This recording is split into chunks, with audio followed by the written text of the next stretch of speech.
Salut Jeannette. Salut Toussaint. Comment tu vas? Je vais bien et toi? Ça va, ça va. Bah écoute, tu sais pourquoi tu es là? Oui, bien sûr, je sais. Tu es là pourquoi? Dis-nous. Pour parler de mon choix par rapport aux écoles. Parce que toi, tu as fait une école privée Tout à fait, oui. et beaucoup de personnes me contactent par rapport aux écoles privées. Donc je leur ai dit, je vais faire une vidéo avec quelqu'un qui a fait une école privée. Cette personne vous dira tout et comme ça vous me laisserez en paix. Ça marche, très bien. Donc j'ai cherché quelqu'un qui a fait une école privée, qui est disposé et disponible à m'aider afin qu'on puisse donner l'information qu'il faut aux personnes qu'il faut. D'accord.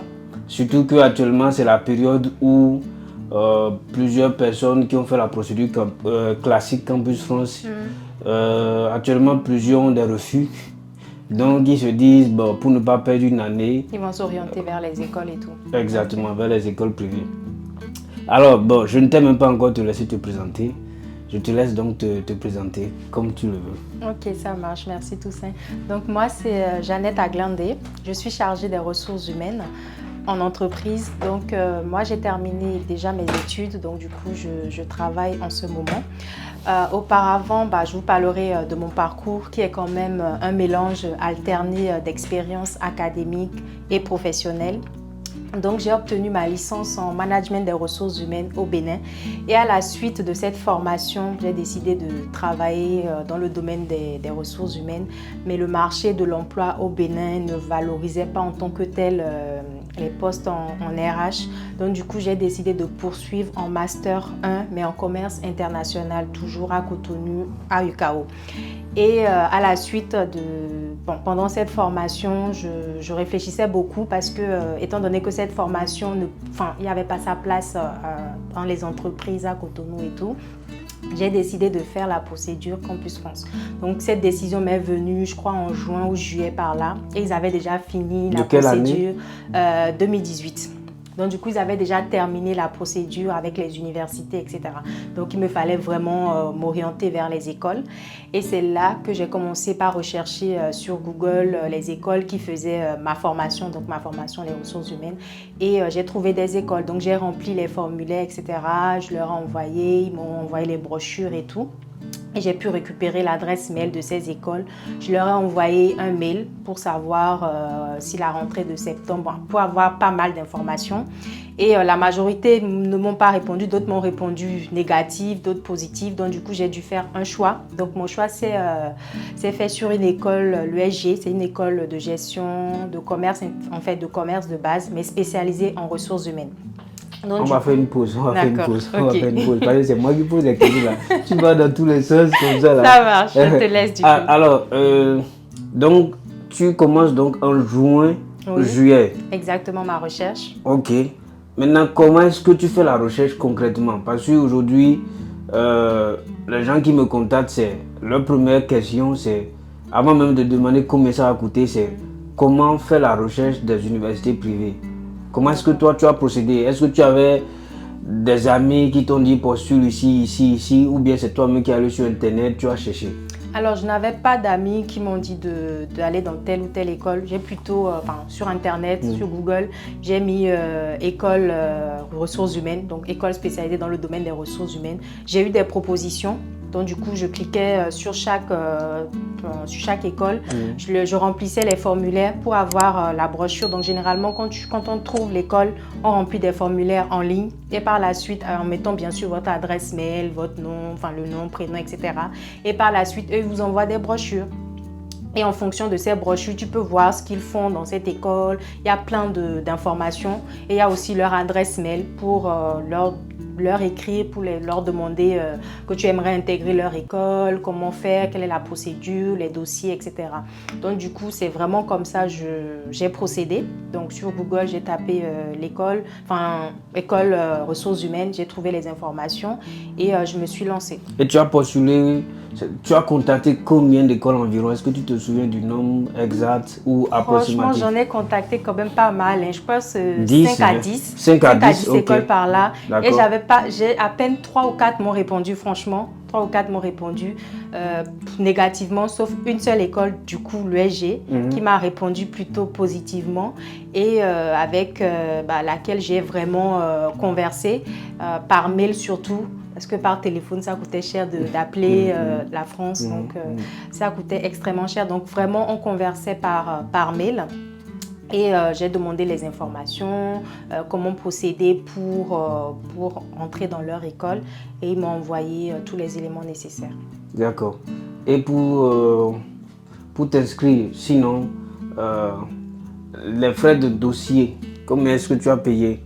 Alors, en ce qui concerne les frais de dossier, c'est 80, enfin, dans le temps, c'était 80 €. On ne te rembourse pas.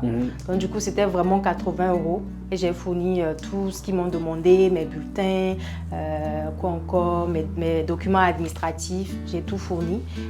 De même que les 80 € qu'il fallait payer en fournissant les documents. Donc, j'ai tout envoyé par mail et c'est plutôt un chèque que j'ai fait pour pouvoir leur envoyer par la poste. Ok. Ah, tu as fait un chèque que tu n'as pas payé par carte bancaire, c'est ça? Non, à Cotonou, moi je n'avais pas de carte. Okay. J'ai pas de carte bancaire. Et comme ma mère, bon, elle est française, donc du coup, elle a un compte français. Du coup, on a pu faire un chèque pour leur envoyer. Ok, ok. Et finalement, quand tu as postulé, est-ce qu'ils t'ont... Quand tu leur as envoyé ton dossier, oui. Parce qu'ils étaient déjà favorables à ce que tu leur envoies le dossier. Quand tu leur as envoyé le dossier, est-ce qu'ils t'ont accepté directement ou bien ils t'ont fait passer une série d'entretiens? Est-ce que vous avez eu d'entretiens? Oui, tout à fait. Donc déjà, quand je leur ai envoyé les dossiers, ils ont analysé. Ils m'ont fait passer des tests aussi. Donc du coup, les tests que j'ai faits, je leur ai envoyés également par mail. Et par la suite, on a programmé un entretien. Des tests techniques, c'est ça? Des tests dans mon domaine, vraiment partie administrative. C'est juste des tests de français. Comme ils se disent qu'on vient de l'étranger, juste pour savoir quand même la maîtrise vraiment. C'était des tests vraiment très basiques. Et par la suite, ils m'ont proposé un entretien plutôt visio. Donc du coup, on a passé l'entretien visio et c'est à la suite de l'entretien, j'ai attendu, je vais dire, une semaine et après, ils m'ont fait un retour plutôt positif. Oui. Et qu'est-ce que tu penses lorsqu'on dit qu'il suffit de postuler pour une école privée qu'ils acceptent quoi? Qu'est-ce que tu penses de ça? Moi, je pense que il suffit pas de postuler pour une école privée et s'attendre à ce qu'on vous accepte. La preuve, moi, j'ai écrit à des écoles qui ne m'ont même pas fait de retour, qui ne m'ont même pas calculé en quelque sorte, ou j'ai écrit à d'autres écoles, j'ai envoyé mes dossiers, mais je n'ai pas forcément eu de retour de leur part et tout. Donc, je pense que ça dépend. Déjà, il faut vraiment s'assurer que l'école qu'on a choisie existe. Et que l'école là aussi est bien sûr reconnue par l'État français, etc. Et comment on fait pour savoir qu'une école privée est reconnue par l'État français? Et déjà, quand ils vous envoient les brochures, il faut savoir déjà à l'entretien poser pas mal de questions. Leur demander est-ce que vraiment la formation que vous allez faire est reconnue. Enfin, poser pas mal de questions pour être sûr qu'ils sont vraiment dans le registre en fait, national de l'État. Est-ce qu'il n'y a pas une base de données sur Internet même sur Internet, vous tapez l'école que vous avez choisie et ça vous montre s'ils font déjà partie au niveau des classifications, s'ils sont reconnus par l'État, vous pouvez les avoir et même savoir s'ils sont parmi les meilleures écoles par exemple. Souvent c'est noté actuellement, si je ne me trompe pas, c'est HEC qui est au top, qui est le numéro 1, mais il y a les différents types d'écoles. D'accord. Et dès que tu fais l'entretien, bon, en parenthèse, moi je tiens à insister sur le fait que même les écoles privées, c'est pas donné d'avance. C'est vrai qu'il y a beaucoup moins de candidatures, donc ils sont beaucoup moins sélectifs, d'accord. Mais avant de traiter ton dossier, il faut que tu aies quand même un minimum de prérequis et il faut qu'à l'entretien également tu assures. Parce que si tu ne motives pas ton projet d'études, même les écoles privées risquent de te refouler. Moi, je connais 2 personnes l'année passée qui ils ont fait la même formation. Ils ont postulé pour la procédure classique. Ils ont eu 7 refus les deux. Les deux ont postulé pour la même école privée. Ils sont allés à l'entretien. L'un a été pris et l'autre n'a pas été pris. Donc c'est pour dire que c'est pas parce que c'est une école privée qu'il faut pas mouiller le maillot. Je dis que ça va marcher quoi. Il faut toujours mouiller le maillot, donner tout à l'entretien, tout ce qu'on vous dit de faire, il faut le faire correctement. De toute façon, même quand dans les documents à fournir, ils vous demandent votre projet professionnel, votre projet d'études et également la motivation, qu'est-ce qui vous prouve vraiment à intégrer leur école et ce que vous allez aussi apporter, quoi. Donc vraiment, oui, c'est important de s'impliquer. D'accord. Et par la suite, comment ça s'est passé? C'est-à-dire, après l'entretien, ils t'ont accepté. Comment ça s'est passé? Oui, donc après l'entretien, j'ai été acceptée. Et il fallait qu'il me donne une attestation pour que moi, par la suite, je puisse aller à Campus France pour continuer ma démarche. Et avant de me donner cette attestation, il fallait quand même que je paye un acompte. Donc ma scolarité, c'était 8 000 € et ils m'ont demandé un acompte de 2 000 €. Donc, du coup, à la suite, une fois qu'on a payé l'acompte de 2 000 € j'ai reçu mon acceptation et je me suis rendue à Campus France pour leur dire que c'est comme ça, j'ai reçu une acceptation, histoire qu'ils me mettent le cachet pour continuer ma procédure consulaire. Sauf que quand je suis arrivée à Campus France, ils m'ont refoulée, ce qui est tout à fait normal parce qu'ils m'ont dit que c'était à l'école. Après, ça dépend de sur qui on tombe à Campus France. Moi, je suis tombée sur une dame qui m'a dit « l'école doit nous envoyer votre acceptation. De toute façon, on connaît cette école, on ne comprend pas pourquoi ils ne nous ont pas envoyé votre acceptation. » Alors, je peux comprendre tout à fait leur procédure et tout. Donc, du coup, moi, j'ai appelé l'école en amont pour leur dire que c'est comme ça. De mon côté, il faut vraiment qu'ils envoient mon acceptation à Campus France. Donc, ils ont fait le nécessaire. Et par la suite, je suis allée sur la plateforme. Il y a une partie quand on est accepté, qu'on passe directement, c'est « je suis accepté ». Je pense que ça existe toujours. Donc, je suis acceptée. On remplit les informations, on remplit tout et tout. J'ai payé encore 70 000 €. C'est dans 70 000 francs CFA, je comprends. C'est 70 000 francs CFA que j'ai payé à Campus France. J'ai fait aussi un entretien à Campus France aussi. Et par la suite, quand c'était OK, ils m'ont mis le cachet sur l'acceptation. Je tiens à préciser aussi que l'entretien, on peut avoir une acceptation d'une école, mais c'est arrivé à Campus France, si au niveau de l'entretien, vous n'assurez pas votre projet d'études, votre projet professionnel, malgré le fait que l'école, vous avez fait vos démarches en amont et que l'école vous a accepté, arrivé chez Campus France, si lors de l'entretien, vous ne motivez pas, vous ne montrez pas votre projet professionnel correctement, etc., ben, ils peuvent ne pas accepter votre dossier non plus, en fait. Donc, du coup, des deux côtés, il faut toujours assurer, en fait. Il faut toujours mouiller le maillot, en fait. Exactement, c'est ça. Et si vous avez fait la procédure classique Campus France et que vous avez déjà donc passé un entretien et que vous allez maintenant faire un privé, et le privé vous accepte, après encore il faut revenir faire un entretien. Tout à fait, donc ça. Ce qui est sûr, on sait que la procédure Campus France, déjà c'est pas facile, mais il faut mouiller le maillot dans toutes les étapes, quoi. Et ne rien négliger. Tout à fait. Maintenant, il y a une information importante que tu as oubliée, importantissime même. Mais avant, je pense quand même qu'avant que l'université, ton école, ne t'envoie l'attestation d'acceptation, ils t'ont demandé un acompte. Oui, tout à fait. Donc, ils m'ont demandé un acompte de 2 000 €. Sur combien? Alors, c'était 8 000 € la scolarité. Donc, du coup, sur 8 000 € ils m'ont demandé 2 000 €. Okay. Donc, il me restait, une fois que je serais sur le territoire, il fallait payer le reste, 6 000 €, mais par tranche. Donc, moi, j'ai pris une modalité par tranche. Ok. Et après l'entretien Campus France, donc, qui s'est bien passé, raconte-nous un peu comment était ta démarche consulaire. Parce que, bon, nous sommes en plein actuellement dans la démarche consulaire. Et comment ça s'est passé? Alors, donc, après... Quelles sont les pièces, en fait, que tu as regroupées pour faire ta demande auprès du consulat? Très bien. Donc, après, quand j'ai reçu mon acceptation, Campus France m'a donné une fiche où il y avait toutes les informations pour procéder à la démarche consulaire. Donc, du coup, j'avais le soutien quand même de ma famille, de ma mère précisément. Donc, du coup, avec elle, on a dû faire ce qui était important quand même, l'attestation de virement irrévocable de 615 €.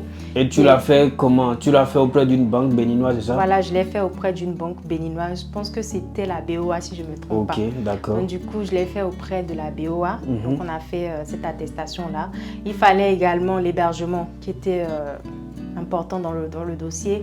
Donc au niveau de l'hébergement, bon, ça je n'avais pas en tant que tel de soucis parce que ma mère, bon, il y avait quelqu'un chez qui je pouvais rester pour le temps. Donc du coup on a pu avoir pour la première année avoir une attestation d'hébergement auprès de cette personne qui nous a envoyé cela.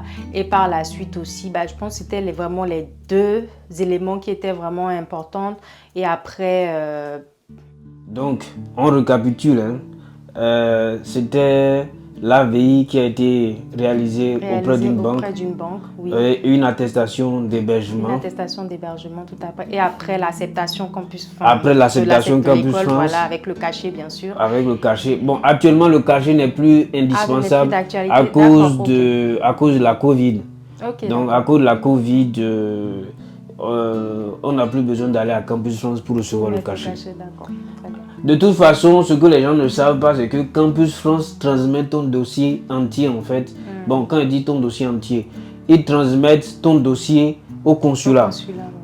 Et ce dossier-là contient les documents administratifs, les documents, notamment l'attestation oui. Et surtout l'avis que l'agent Campus France a eu sur toi. Donc si c'est un mauvais avis, ça joue sur la décision du consul. Bon, c'est pour ça que je dis aussi qu'il faut vraiment assurer à l'entretien. Il ne faut pas se dire, ok, j'ai déjà une école, donc c'est bon, ça va bien se passer. Mais si à l'entretien Campus France, ça ne se passe pas bien, l'avis va déterminer, quoi. Ok. Et ta rentrée, c'était quand? Ma rentrée, c'était en octobre. Octobre. Donc, du coup, je vais dire ma procédure. Enfin, ça s'est vraiment terminé en juillet. Parce que j'ai commencé en juillet. Juillet, ça m'a quand même pris un mois pour tout finaliser. Pour tout finaliser. Même la démarche consulaire aussi? La démarche consulaire, j'ai rapidement... J'étais moi-même étonnée et tout. J'ai rapidement reçu mon visa. Ok. Et entre-temps, chez toi, par exemple, on faisait la demande directement au consulat. Oui, voilà. Maintenant, ça a changé. Je ne sais pas si tu sais.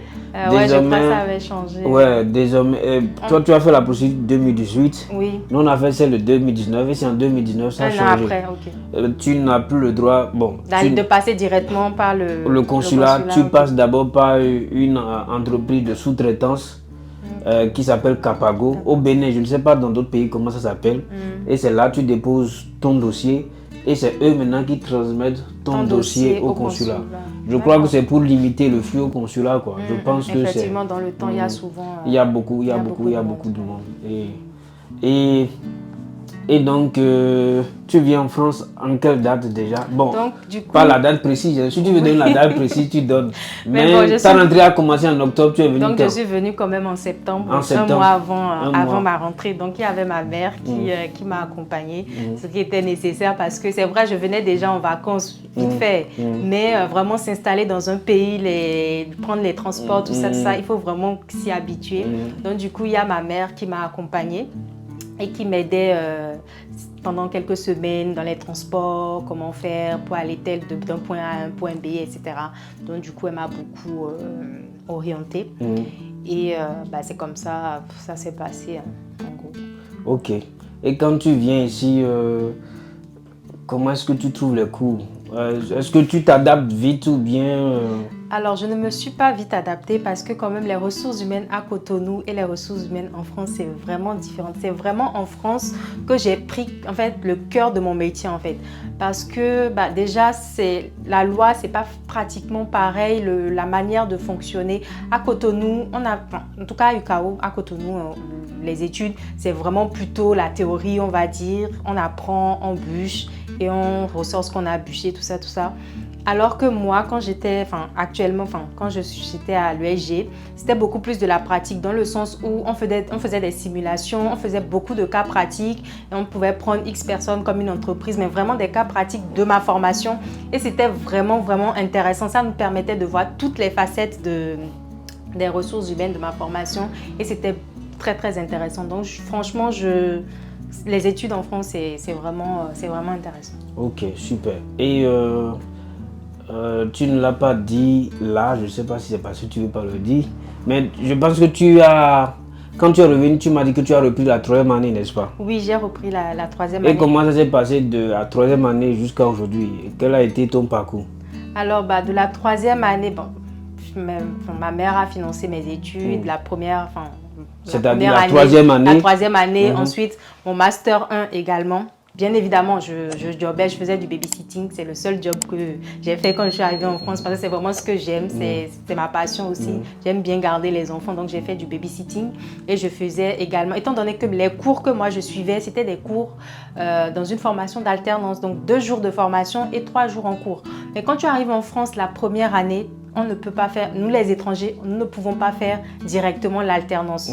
Donc cette première année, je faisais les cours lundi, mardi et les autres jours de la semaine, il me fallait trouver un stage ou soit jobber. Donc du coup, je jobbais et j'ai trouvé aussi mon stage. Donc je suis arrivée, j'ai commencé la rentrée en octobre et en février, j'ai trouvé mon stage qui s'est bien passé. Et là, pour continuer, donc le master 1, j'ai cherché aussi l'alternance. Donc j'ai cherché l'alternance et je n'ai pas trouvé. Donc j'ai trouvé à la place un stage. Donc j'ai fait mon stage correctement. Niveau financement, c'est quand même ma mère qui a continué à financer mes études. Et ma dernière année, donc mon master 2, j'ai trouvé mon contrat d'alternance. Le jackpot. Exactement, c'est ça. J'ai trouvé le jackpot et j'ai trouvé mon contrat d'alternance. Tout s'est bien passé. L'entreprise a payé ma formation. J'ai bien terminé ma formation et actuellement, je suis diplômée en management des ressources humaines. Et tu bosses déjà. Et je travaille déjà en tant que chargée des ressources humaines. C'est ça. Super. Mais le salaire, ça ne tombe pas dans ma poche pour moi. Je ne sais pas pourquoi. Ça va venir. Ok. Qu'est-ce que tu as dit? Quel conseil tu as à donner à quelqu'un qui veut se lancer dans la recherche d'une école privée actuellement? Alors moi, si j'ai un conseil à donner, franchement, si vous voulez vraiment vous focaliser sur les écoles privées, le financement, c'est vraiment important. Soit vous avez économisé, vous avez les moyens ou vous avez quelqu'un pour les premières années qui peut quand même vous accompagner. Parce que c'est vrai, on se dit, bon, arrivé en France, on va jobber, on pourra payer notre scolarité. Mais franchement, même les jobs, pour les trouver, après, chacun a son étoile, comme on le dit. Il y en a, quand ils arrivent, ils trouvent rapidement du travail, ils trouvent rapidement du job.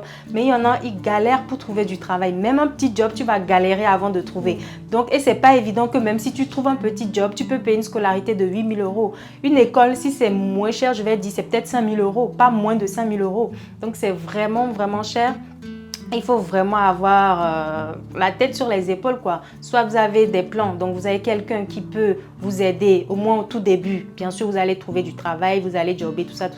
Mais au début, avoir quelqu'un qui peut vous aider au cas où. Parce que ici, si vous ne payez pas la scolarité, ce n'est pas comme à Cotonou, vous allez quand même grouiller pour voir vos bulletins ou vos certificats. Ici, si tu ne payes pas la scolarité, on te bloque tout. Tu n'as pas tes bulletins, tu n'as pas ton certificat scolaire. Or, ces éléments, tu en as besoin pour le renouvellement de ton titre de séjour. Donc, moi, vraiment, le seul conseil que je peux donner, c'est si vous voulez intégrer une école, essayez d'avoir au moins un minimum, quoi. Sachez que vous avez peut-être quelqu'un financièrement, ça peut aller, ou soit une fois que vous allez arriver ici, au moins quelqu'un peut vous aider si vous n'avez pas les moyens qu'il faut. Super. Je crois que c'est le meilleur conseil que tu puisses donner. Je pensais que tu allais dire investissez-vous, vous pouvez le faire. Si je l'ai fait, vous pouvez aussi. Mais le truc, c'est que en fait, quand tu commences pas à parler comme ça, les gens pensent que tu méprises les gens, en fait. Or, c'est pas ça. Non, tu dis la vérité. C'est la vérité, en fait. Tu dis la vérité parce que dis que tu viens en France pour jobber. Si tu es dans une école publique comme nous, où la scolarité c'est à peine 300 €, d'accord. Là, tu sais que tu viens, tu payes tes 300 €, tu te débrouilles peut-être avec les restos du cœur, avec les associations. Tu fais les petits jobs et tu arrives à au moins payer ton loyer, tes allers-retours. Mais si c'est dans tes petits jobs que tu dois payer 8 000 €, c'est chaud, hein. Je ne dis pas que c'est impossible. Nous, on n'est pas Dieu. Hein. Mais je pense que c'est un super conseil que tu as donné à ceux qui nous écoutent. Merci. Écoute, moi, je te remercie. Est-ce que tu as quelque chose d'autre à dire? À part te remercier pour cet échange qu'on vient d'avoir. Merci. C'est moi qui te remercie parce que tu as même fait le déplacement pour venir chez moi. Ça me fait vraiment, vraiment plaisir. Merci beaucoup, Jeannette. Merci. Et à très vite. À très vite. Salut.